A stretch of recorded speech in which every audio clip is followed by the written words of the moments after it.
بس آج سے آپ نے اور یہ ضرور کرنا ہے کہ جب بھی کسی سے ملاقات ہو جائے، وہ اپنا ہو یا پراوا ہو، دوست ہو یا دشمن، مسلم ہو یا غیر مسلم ہو، اس کا حال پوچھیں، اس سے محبت اور پیار سے پیش آئیں۔ دل میں نفاق نہیں ہونا چاہیے، یہ تو اس مسلک کا ہے، یہ تو اس فرقے کا ہے، یہ تو اس قوم اس قبیلے کا ہے، یہ اس یا اس مذہب کا ہے، بالکل بھی نہیں۔ خصوصاً جو ہمارے نوجوان بیرون ملک سے یہاں آئے ہوئے ہیں، آپ نے اپنے عمل سے، اخلاق سے لوگوں کے دلوں کو فتح کرنا۔ ہمیں آفرین، شاباش، بلبل یا کوئی طاقت اور پاور کی ضرورت نہ ہونی چاہیے، نہ آگے ہو، دعا ہے بس یہ تو ہم خدا کی دی ہوئی نعمت محبت کو بانٹنے کی کوشش کرتے رہے۔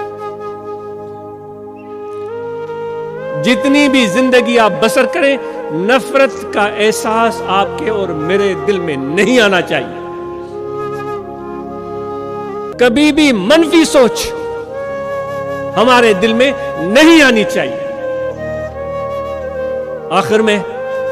ذکر کے بارے میں عرض کیا جائے گا خواتین کو بھی اور مرد حضرات کو کہ بائیں جانب یہاں دل ہے، اس دل میں توجہ رکھیں، کھڑے بیٹھے لیٹے سوئے جاگے، وضو ہو یا نہ ہو، سانس آتا جاتا رہے، یہ توجہ رہے کہ دل ذکر کر رہا ہے، اللہ اللہ اللہ اللہ اللہ اللہ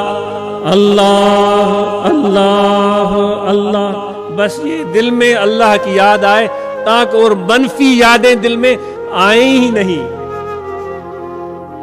کبھی بھی نہیں۔ بس یہ محبت اللہ تعالیٰ کی اتنا دل میں بسیرا کر لے کہ کسی اور جذبہ اور احساس کی گنجائش ہی نہ رہے۔ تو یہ ذکر کریں، اپنے مردہ دل کو زندہ کریں اور ویران دل کو، اس ویران کھیتی کو آباد اور شاد اور پر رونق بنا دیں۔